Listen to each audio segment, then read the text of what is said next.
আজকে কি নিয়ে আসছি দেখাইছ? এগুলা কি? আপেল না? আপেল নিয়ে আসছি হইলো কত করে জানো? 200 টাকা। নয়াপল্টন মসজিদের সামনের থেকে। কোত্থেকে আনছি এটি জানো? এই নয়াপল্টন মসজিদের সামনের থেকে। আর এই যে একটা কলার ফাঁড়া কাঠি, এটা নিচ্ছি কত? 40। আজকে দাম বেশি। হ্যাঁ, আজকে দেখলাম বেশি একটা নেই। ব্যান গাড়ি নিয়ে খোলো তো, এটা ধরো এক হাতে কলিটা। হ্যাঁ ওইসে, ছেড়ে দাও ছেড়ে দাও ছেড়ে দাও। আর কি নিয়ে আসছে জানো? এই যে এগুলো কি?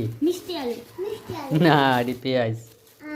পেঁয়াজ, দেশি পেঁয়াজ, ওই যে নতুনটা। কোনটা নতুন? যেটা এটা। আর এগুলা মিনা বাজার থেকে নিয়ে আসছি। মিনা বাজারে আজকে ডিসকাউন্ট দিছে। না, এগুলো হুইল পাউডার। পাওয়ার পাওয়ার এই বসুন্ধরা কোম্পানি পাওয়ার। এগুলা মিনা বাজারতে আনছি হচ্ছে 95 টাকা কেজি, 1.5 কেজি। ধন্যবাদ সবাইকে, আল্লাহ হাফেজ।